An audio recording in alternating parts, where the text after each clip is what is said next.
Pendeta Daniel Alexander.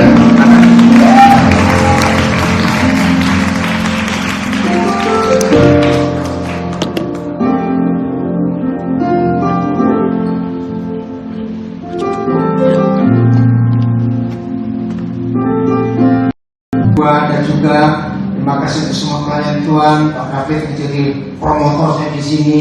Terima kasih. Ada tamu jauh sudah dari Australia. Alas sama sekis, berisik gitu. Terus ada yang unik itu. Saya mana? Dari mana kamu? Oh itu. Oh ini. Saya punya sekian ratus cucu, tapi yang ini unik. Ini. Dia itu kalau lagi pas saya zoom dan dia nggak sekolah, nggak lagi belajar, dia pasti ngikuti. Bayangkan, hampir tiap hari. Nah terus dia ini satu-satunya anak yang berani tanya di zoom, Opa itu kenapa begitu? Nah, jadi Opa tanya, kenapa sih kamu itu kok suka ngikuti Opa zoom? Tadi ke bagian kedua mereka ke sekeluarga. Dia dengan adiknya, mama papa. Nah adiknya itu ngambek, yang masih kecil lah. Minta pulang. Nah dia bingung, padahal dia itu masih mau dengar saya. Gimana caranya? Ada disuruh pulang bapaknya dari sama mamanya di sini. Coba dia dari cerita, kenapa kamu bisa ngikut sama Opa?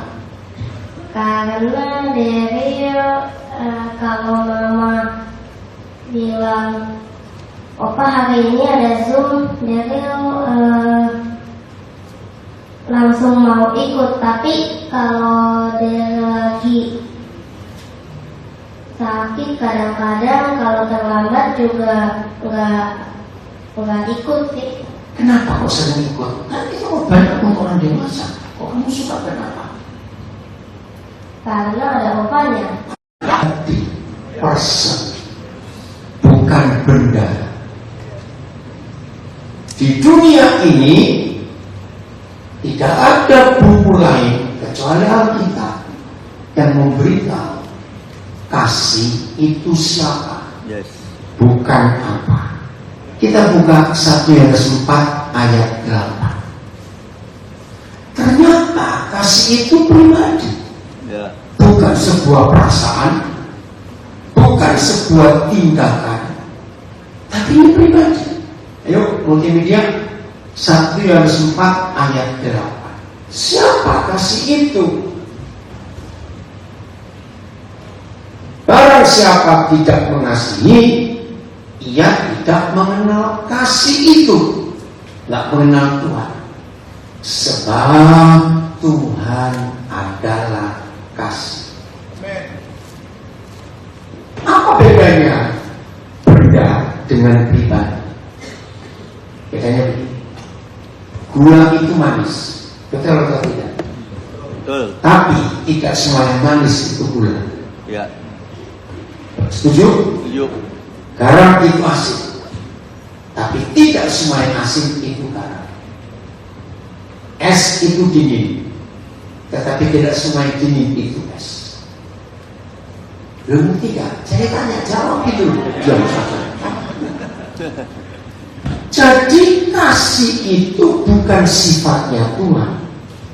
Salah. Kasih itu bukan karakternya Tuhan. Lalu ini jawabannya. Kasih itu dia sendiri. Yes. Jadi bukan sifat, bukan karakter. Kalau gula itu manis, tapi banyak orang bisa membuat yang manis dalam cara lain, tapi bukan gula. Kalau garam itu asin, tapi manusia dengan teknologi bisa membuat banyak yang asin, tapi bukan garam. Tapi kalau kasih itu nggak bisa diganti oleh apapun dan siapapun, ya. Karena itu pribadi. Ini luar biasa. Agama, saya harus ngomong, justru memusuhi kasih. Kasih syariat. Semua agama termasuk agama Katolik, agama Kristen itu memusuhi kasih. Jangan kaget saya berkata. Sejarah mencatat ketika Tuhan mereformasi gereja yang paling tua, terjadi satu goncangan besar di gereja. Siapa yang memusuhi para reformator ini? Gereja yang tua. Para reformator mati, muncul gerakan baru namanya Anabaptis. Ribut lagi gereja. Siapa yang memusuhi pengikut Anabaptis? Reformator. Dan itu terjadi sampai hari ini. Di dalam gereja Tuhan masih perang sendiri karena doktrin dan dogma. Itu agama.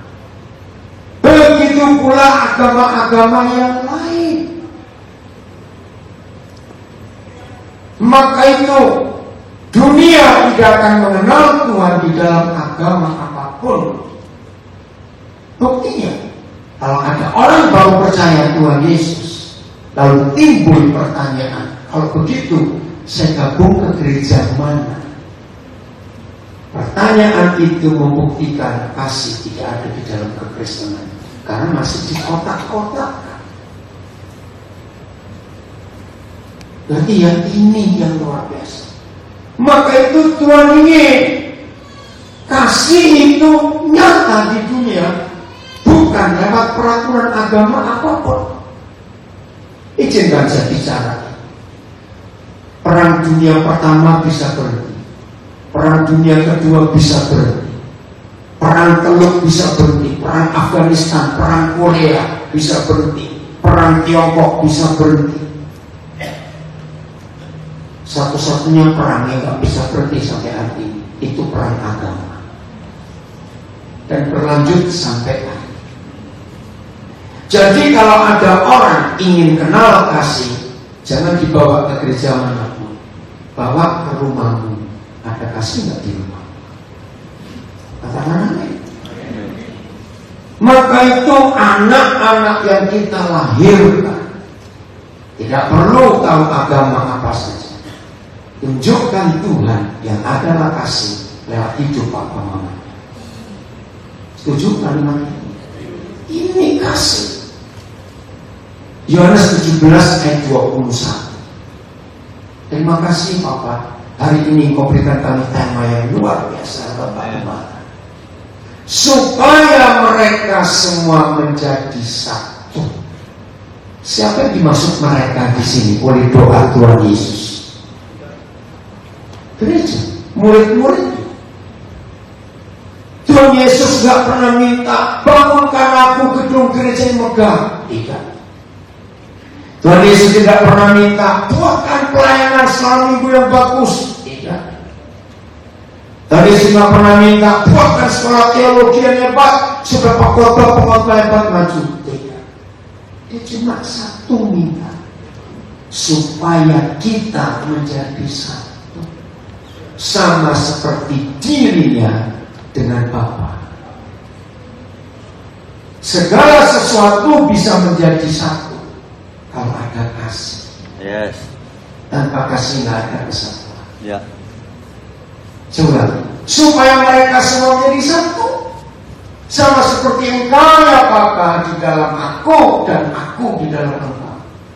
Agar ini mengharumkan permintaan, agar mereka juga murid-muridku, anak-anakmu itu juga di dalam kita. Buat kita orang timur, kalau mendengar ada orang meninggal, pasti pertanyaan yang umum, apa pesan terakhirnya? Betul tidak? Apa sebenarnya orang meninggal tanya, oh saya juga tidak. Apa sih? Itu mata duitan, betul. Saya nggak tahu saudara. Sepanjang Januari yang lalu, saya itu mendengar fakta 4 keluarga besar berebut masalah warisan.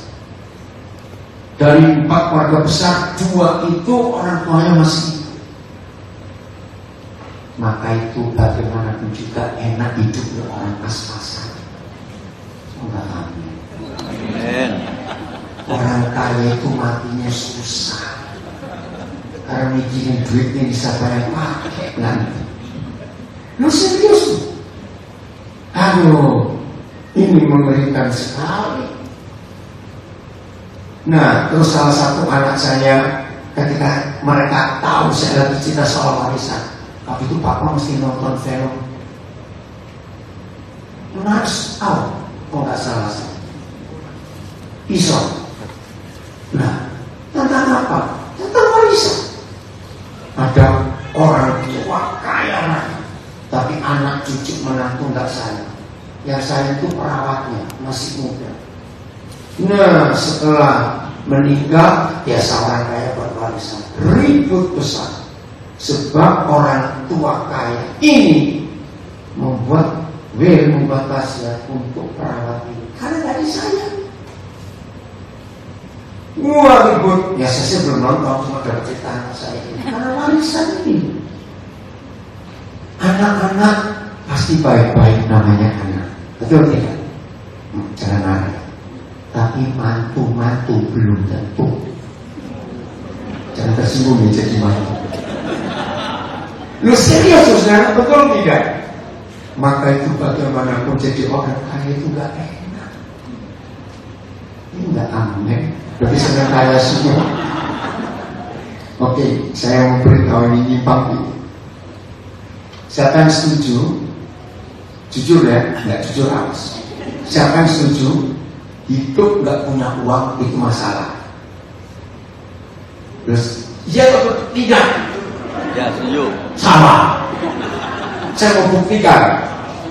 Kalau saudara berkata hidup nggak punya uang itu masalah, berarti di otak saudara ada konsep orang kaya nggak punya masalah.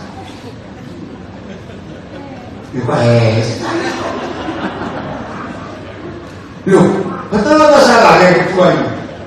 Orang kaya nggak punya masalah? Saya balik lagi ya, awas karena gelap gigi. Tadi saya tanya, orang hidup nggak punya uang itu masalah atau tidak? Sudah terkait jawaban masalah. Berarti saudara beranggapan orang kaya nggak punya masalah karena banyak duitnya. Ini yang on ini siapa? Maaf ya. Ini loh kegoblokan kita untuk itu. Ternyata masalahnya bukan ada uangnya, pada sikap hati kita. Maka itu kenapa dunia berkata orang kaya adalah orang yang bisa berkata cukup untuk apa saja. Dan itu tertulis di 1 Timotius 6 ayat 8. Asal ada makanan dan pakaian cukup. Kenapa ada perselingkuhan dalam pernikahan? Karena nggak puas dengan pasangan. Kenapa ada kurokor?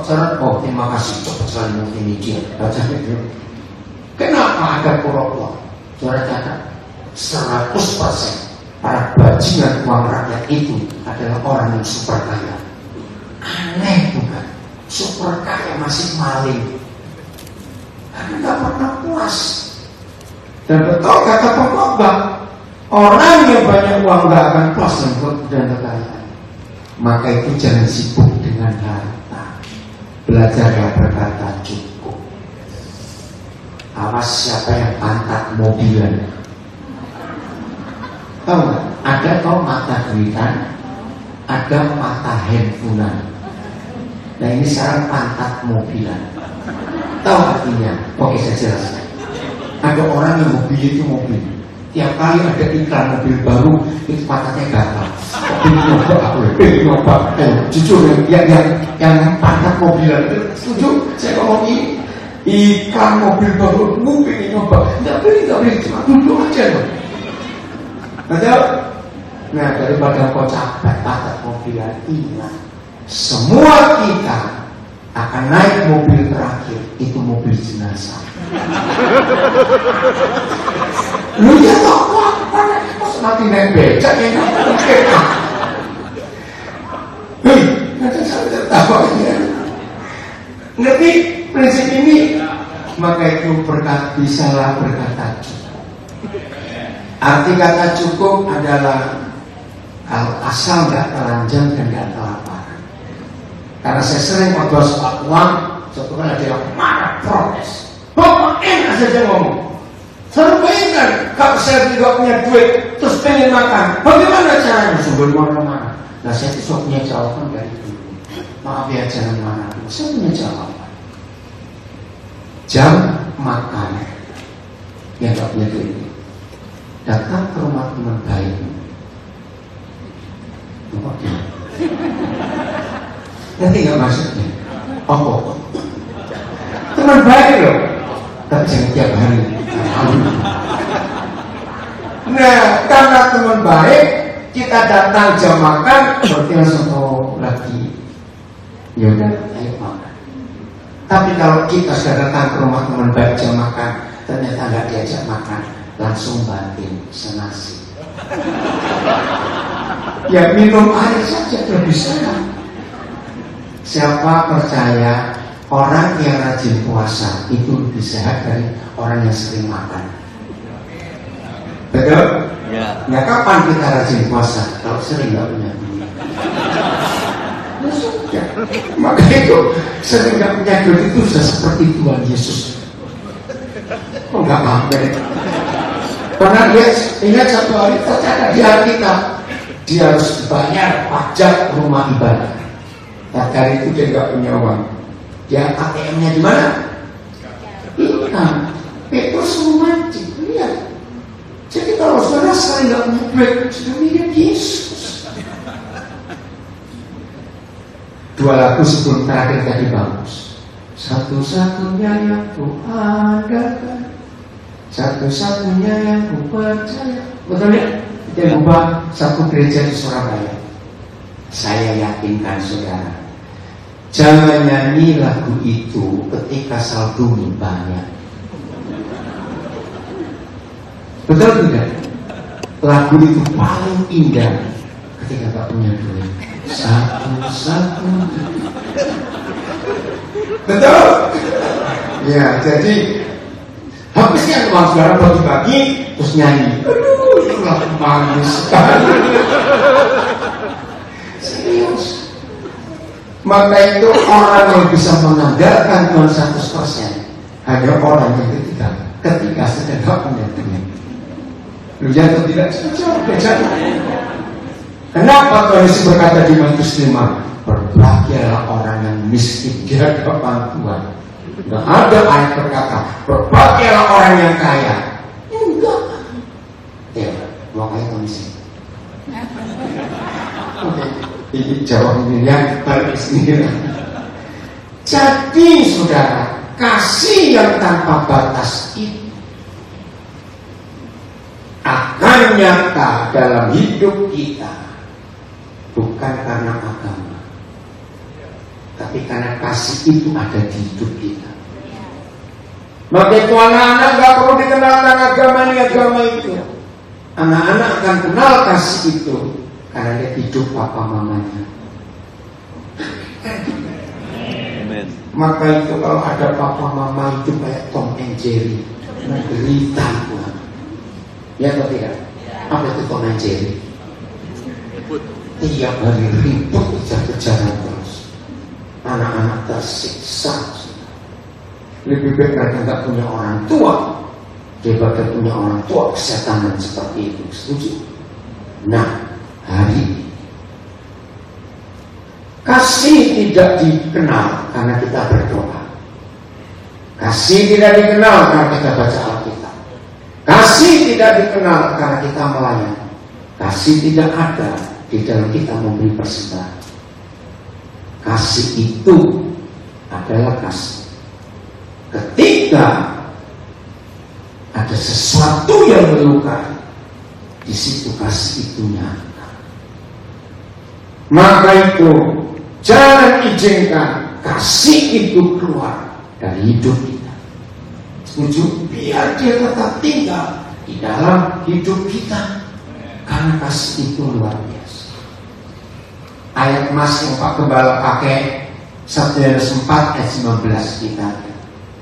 Begitu kasih itu ada dalam hidup kita, maka ini yang terjadi. 1 Yohanes 4 ayat 19. Ini timernya nggak sama ya.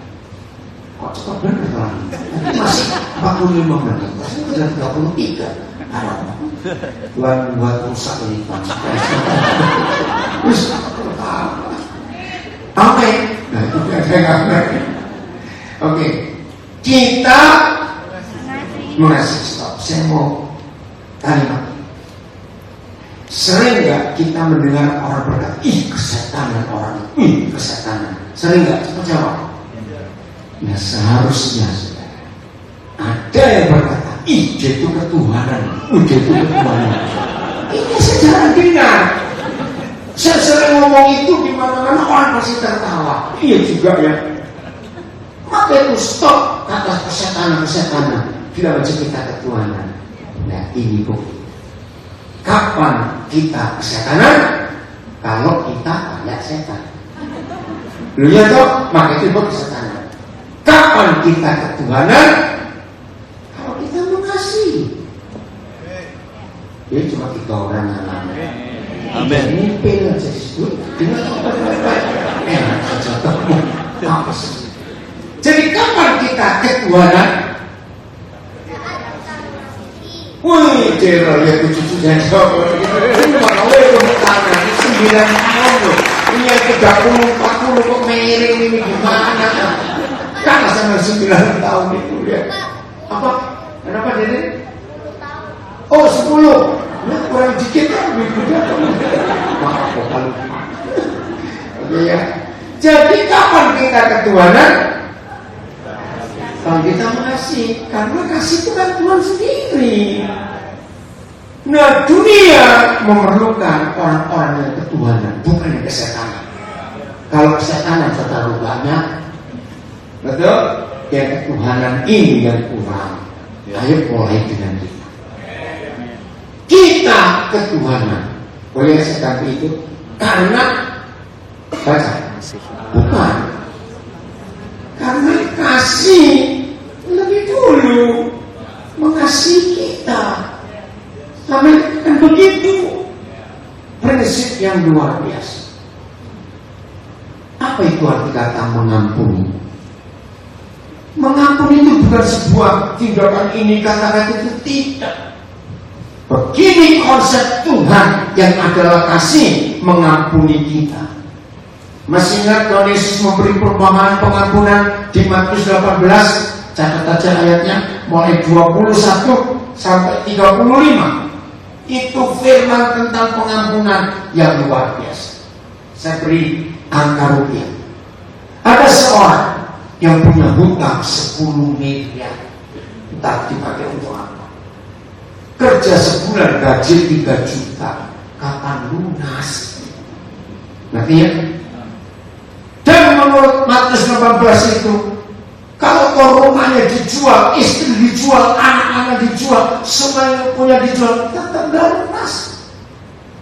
Akhirnya dia datang kepada yang punya uang, tolong beri waktu lagi, saya nggak bisa bayar. Matius 18 oleh 21 ya, boleh ditayangkan pelan-pelan turunkan kayak. Akhirnya raja itu berbelas kasihan, dibebaskan hutang. Ayo, kalau ada di antara kita gaji 3 juta sebulan atau 10 miliar langsung lunas, senang gak? Salah, gak cuma senang, sebulan bisa gak tidur. Oh ya, saya ingin ngomong dikit ya. Yang goblok-goblok suka pinjaman online, bertobat. Saya itu marah pada peminjam online itu bajingan betul. Tapi yang goblok masih banyak itu saya ingin juga. Jangan. Saya mau katakan, lebih baik saudara kelaparan daripada pinjol. Setuju saya ngomongin? Jahat pinjaman online itu. Orang nggak apa-apa kena semuanya. Ya saya sering ditagih. Saya nggak tahu di siapa orang ini. Karena mereka kan ngambil semua kontak di HP. Orang ajar betul loh. Ya bayangkan saya kenalan begitu banyak. Ya ampun, siapa lagi orang ini?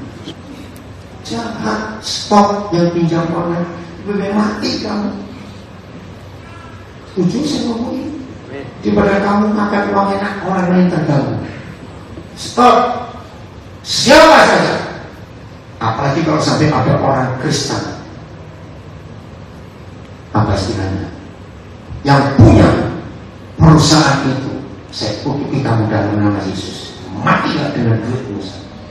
Itu kejam sekali. Setuju saya ngomong ini?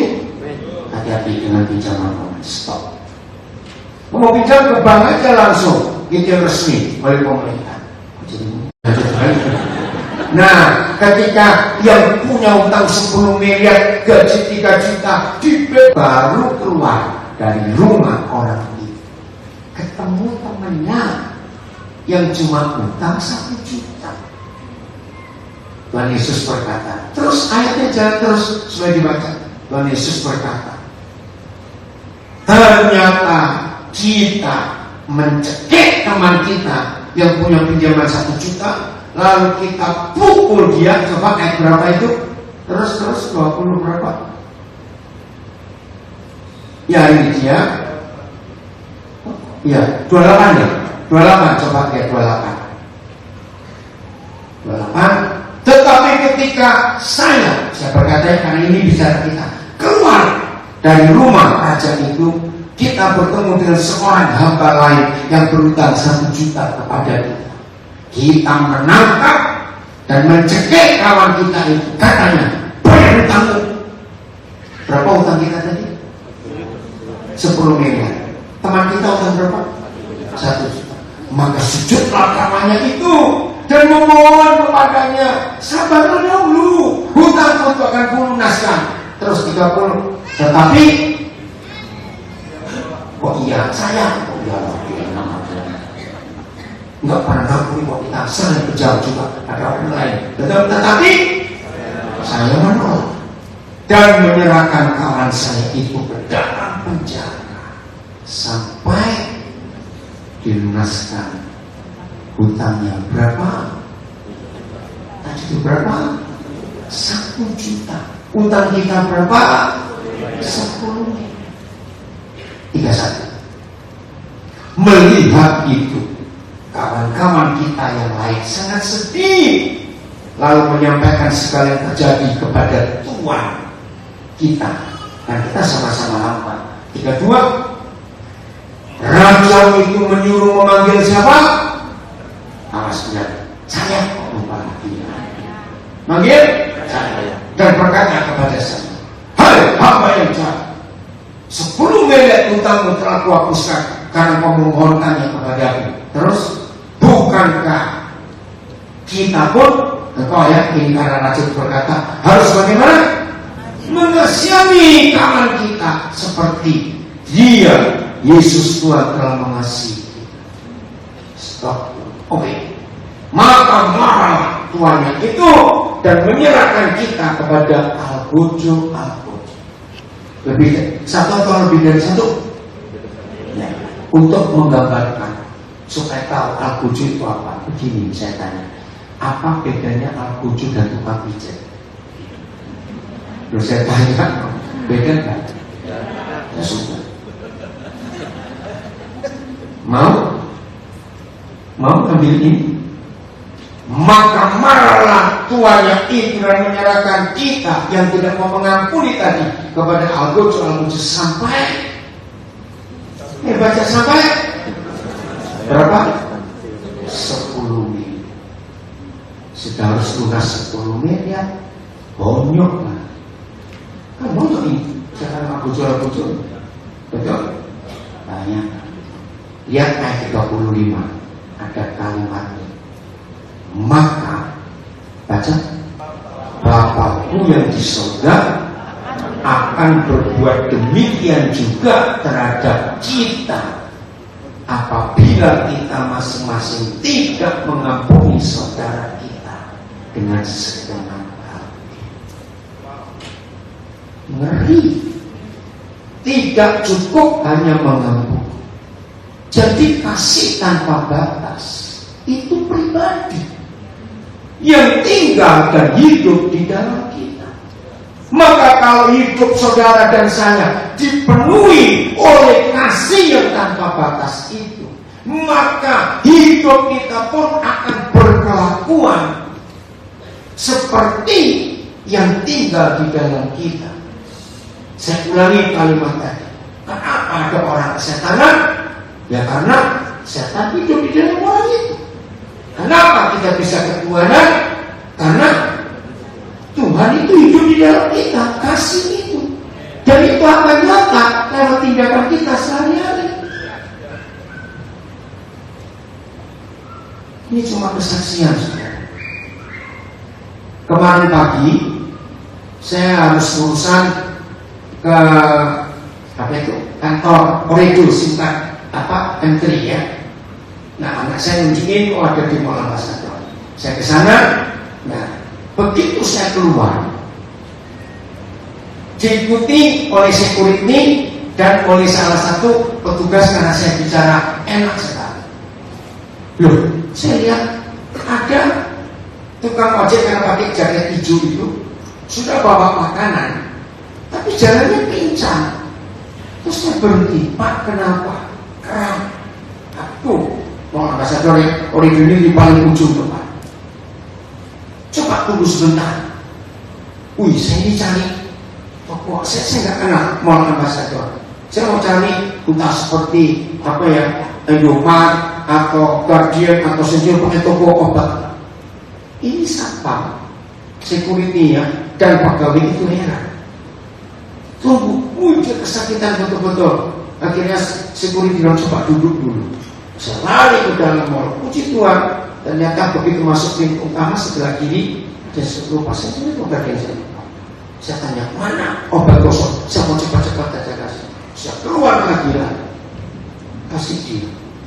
Sekarang security dan pegawai itu namanya gila. Melihat apa yang saya buat, wajah mereka itu penuh pertanyaan. Tapi nggak maksud. Kalau kasih itu ada di hidup kita. Nah, ini salah satu anak saya ada di sini. Satu hari waktu dia jalan dengan mobilnya di daerah BSD, terus lihat ada bapak-bapak jual cobek tahu ulekan dari batu. Itu dipikul. Wih, beratnya kayak apa itu? Terus dia berhenti. Karena anak saya sudah belajar tentang kasih. Terus dia punya ide, Pak, kenapa nggak pakai gerobak saja? Di samping lebih ringan, Bapak bisa bawa lebih banyak. Anak saya itu belikan gerobak untuk tukang cobek pikul.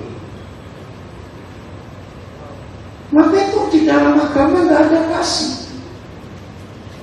Kasih itu ada dalam hidup kita saja. Saya punya satu anak lagi, ada di Denpasar. Ya tangannya cuma satu, tinggal ini karena yang kanan ini dia waktu kerja masih muda potong di pabrik pemotongan baja itu langsung putus tangannya. Waktu itu dia belum punya mobil. Nah, sekali dia diperhatikan bisa punya mobil, saya naik mobilnya. Saya tuh ngeliat bagian bagasi. Loh, kok banyak botol-botol plastik isi bensin? Loh, enggak. Terus kenapa? Wih, di situ saya melihat kasih pada kehidupan. Waktu saya masih naik motor, itu pun kebiasaan saya. Di motor saya minimal ada 3 botol, karena nggak bisa bawa banyak. Yang isi 500 cc itu setengah liter. Untuk apa? Karena saya sering pulang malam atau pas hujan, saya ketemu orang yang dorong motor karena nggak bisa.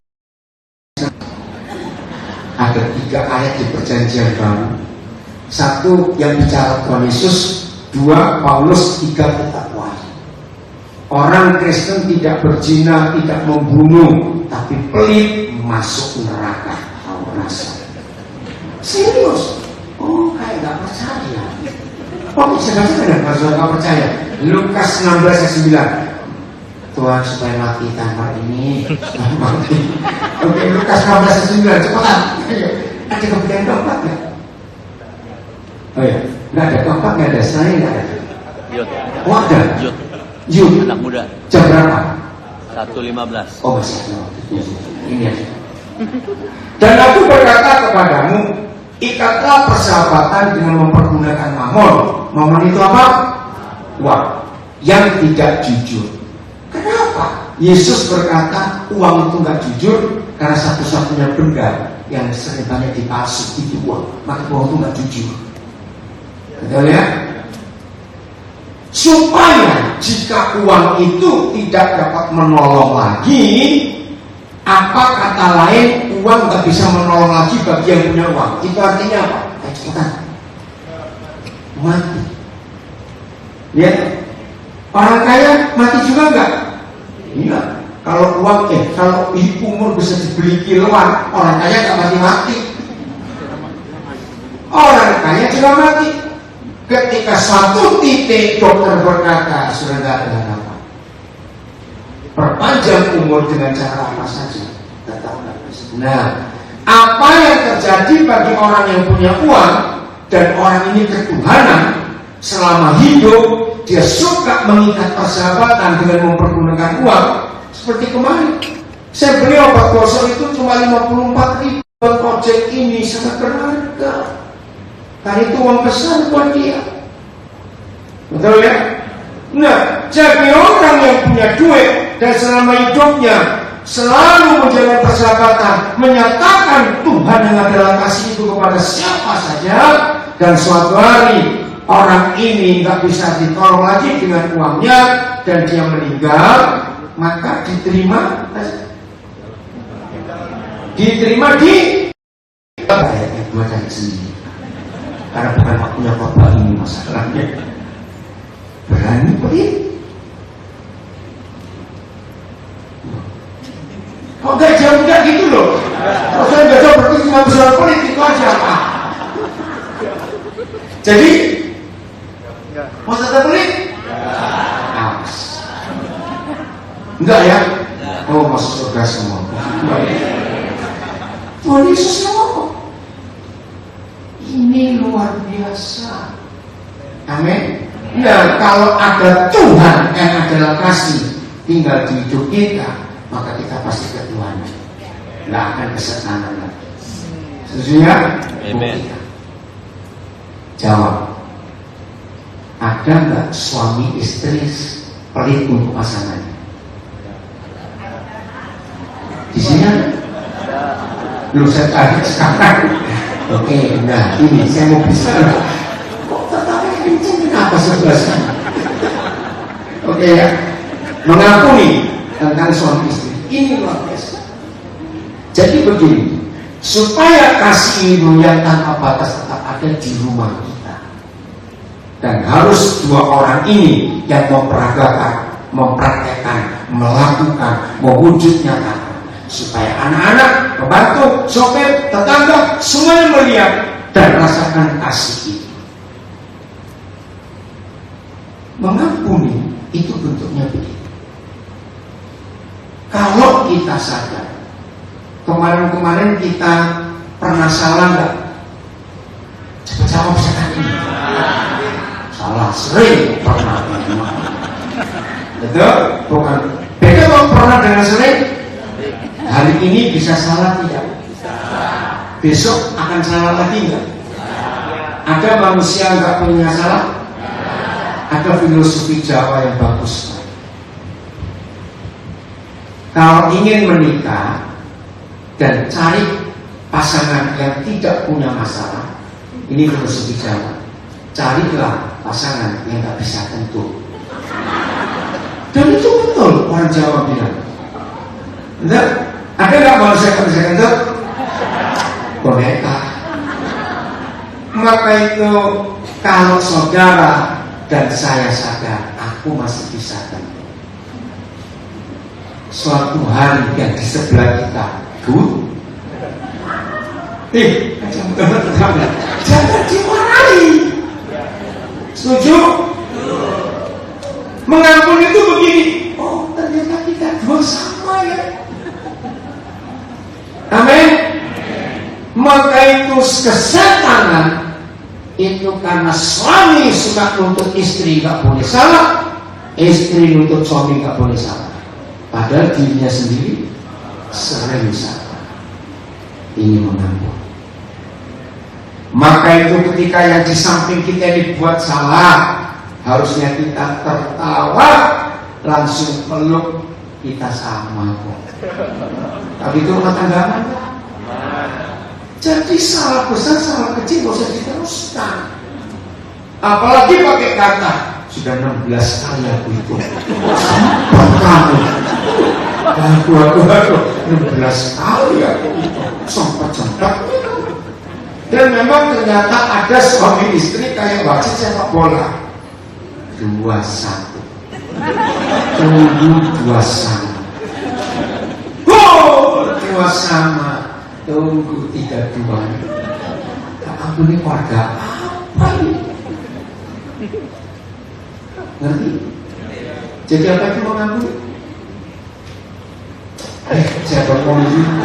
Apa itu mengampuni? Apa? Apa itu mengampuni? Bukan mengasihi. Sama-sama kentut susah bener.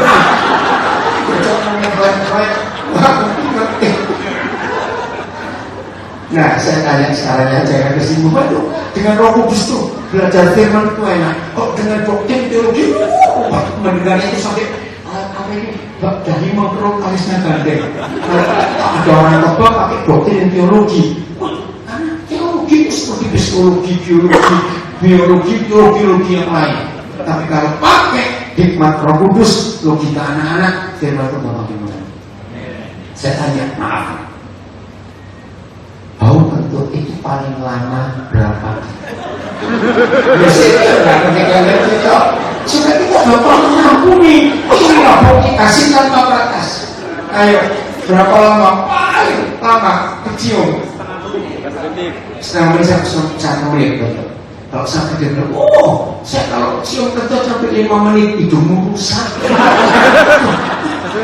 Ya ngapain itu 5 menit? Ya begitu kok kamu minggir toh. Betul? Kecuali jilid, nggak bisa apa-apa. Aduh. Nah, suami istri ini pola itu. Jadi kalau sering istri kita buat masalah, suami kita buat masalah, langsung anggap dia sedang baik. Nggak usah diperhatiin. Apa itu? Iya. Setuju? Nah, ada orang bahwa kentut itu 10 tahun yang lalu masih tercium sampai hari. Ngerti ilustrasi ini? Berarti dia kesetanan. Karena kalau dia ketuhanan, nggak mungkin kentut 10 tahun. Kentut gimana itu? Lupa ya. Ya, kentut 10 tahun masih kecium, kentut 6 tahun masih kecium, kentut 5 tahun. Ada nggak orang seperti itu? Karena ingat terus salah orang. Maka itu sudah dihafali 16 kali. Apalagi ada suami istri sudah menikah 40 tahun masih ngomong begini. Aku masih ingat mamamu ngomong apa 3 hari sebelum kita menikah. Ini berapa tahun yang lalu. Jadi ini ngomongin siapa? Ngomongin siapa? Cepetan. Mama mertua. Dan mama mertua sudah mati 36 tahun yang lalu. Ngerti ilustrasi ini? Apa gak sakit hati jadi anaknya? Lu ngerti gak saja ngomong?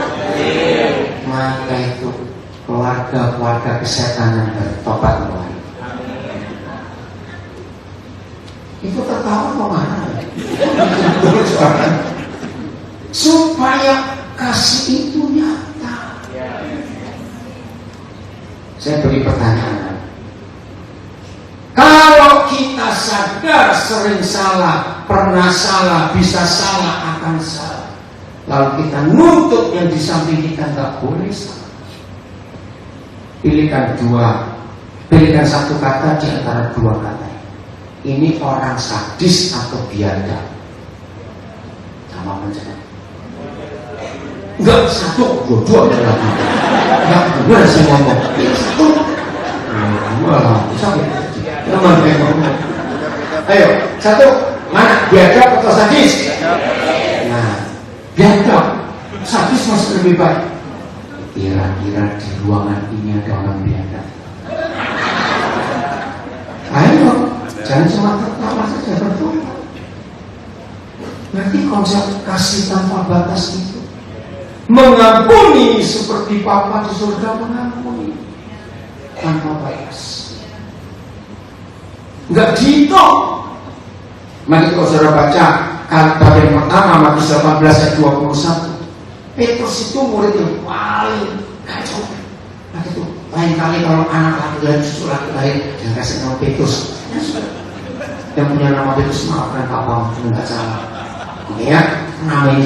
Nah, Petrus ngomong, Tuhan, bagaimana kalau aku bisa ngampuni saudaraku sampai 7 kali?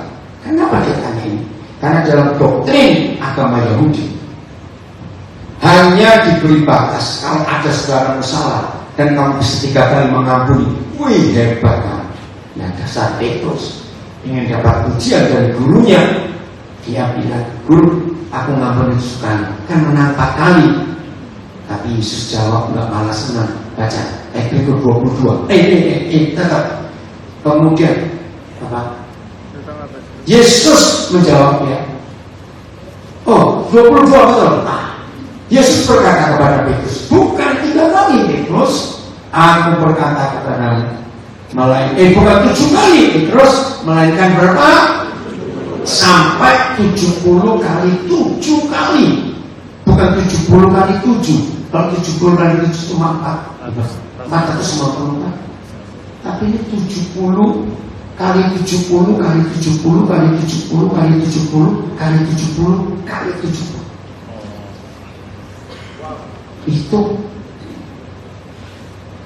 Itu kita mengampuni. Karena seperti itu Papa mengampuni kita. Inilah kasih tanpa batas yang dunia cari. Kembali ke ayat 17:21. Maka itu bagi orang timur, kalau ada orang meninggal, pesan terakhirnya apa? Karena itu penting. Nah, Tuhan Yohanes 17:21. Pesan terakhir Tuhan Yesus sebelum dia menyerahkan nyawanya, yaitu doanya di Yohanes 17. Saya ulangi, supaya mereka semua menjadi satu sama seperti Engkau ya Bapa di dalam aku dan aku dalam Engkau, agar murid-muridku, anak-anakmu, gereja Tuhan di dunia ini juga bagaimana? Di dalam kita. Ini rahasia besar yang Iblis tidak suka, supaya dunia percaya. Baca, bahwa Engkaulah Bapa yang telah mengutuskan. Yesus yang ada di ayat ini hilang dari dunia. Kenapa? Sebab Yesus yang sekarang ada di dunia sudah dikontak-kontak. Yesus Katolik, Yesus Protestan, Yesus Pentekosta, Yesus Advent, Yesus Baptis, Yesus apa lagi? Jadi dunia kabur. Maka itu ketika ada orang percaya, baru percaya, terus tanya, jadi aku ke gereja mana? Itu membuktikan bahwa kita gagal untuk saling mengasihi. Sebelum dunia melihat Yesus yang satu ini, sampai kapanpun orang Kristen kesetanan itu tetap ada. Tapi ketika kita ketuhanan, nggak sibuk gereja ini gereja itu, biar dunia percaya bahwa Bapa Engkau yang telah mengutus aku. Ini Yesus yang dicari oleh dunia. Yesus yang ada sekarang sudah Yesus dengan baju Katolik, baju Protestan, baju Pentekosta, baju GBI, baju Betani, baju Baptis, baju Advent, baju macam-macam. Menyedihkan sekali. Begitu kalau kita bisa hidup dan menghidupi kasih tanpa batas, nggak ada perang lagi. Dimulai dari keluarga, suami istri yang rajin bertengkar. Enggak ada besok. Ada nggak suami istri rajin bertengkar? Hanya cuma hari ini semua. Awal tahun 90 di kantor PBB New York terjadi kegempaan. Bulan Desember tanggal 10 tahun 70, ya tahun 79,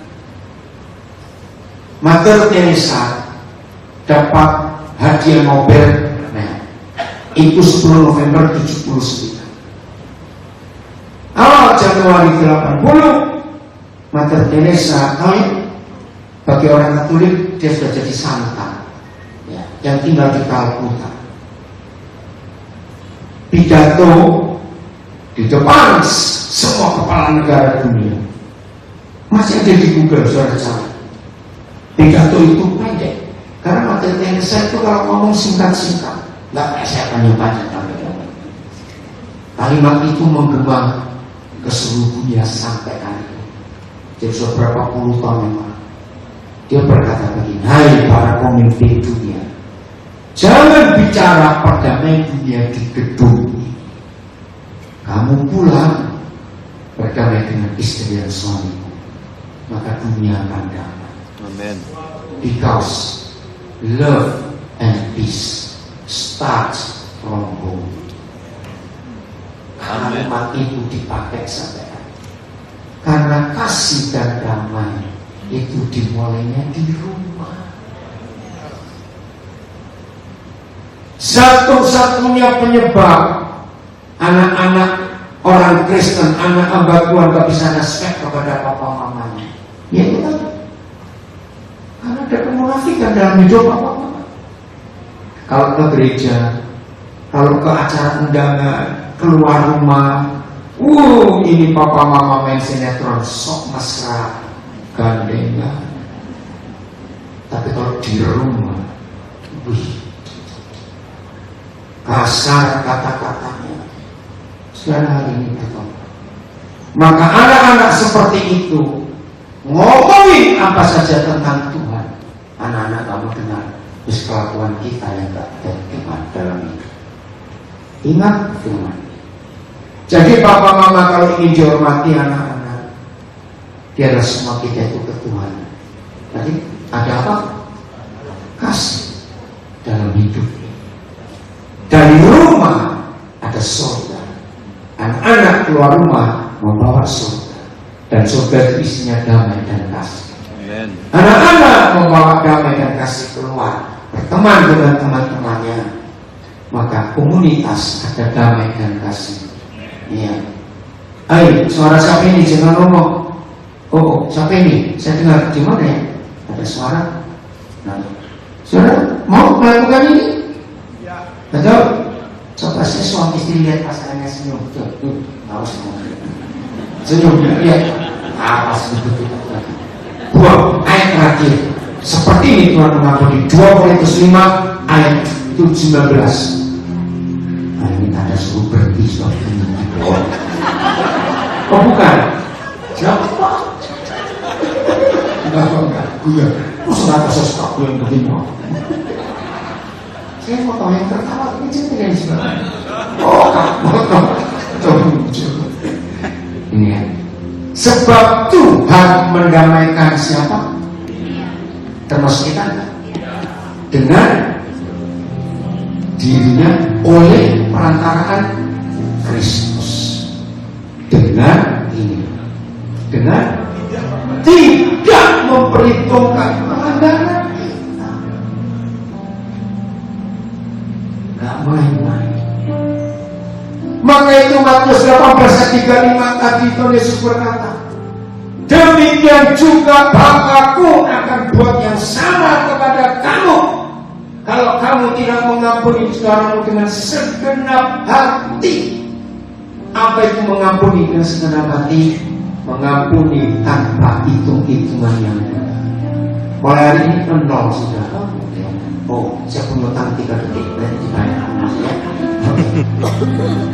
Saudara boleh berkata gini, aku mengampuni kamu loh. Tapi coba ke sini, ini SMS-mu tahun 84.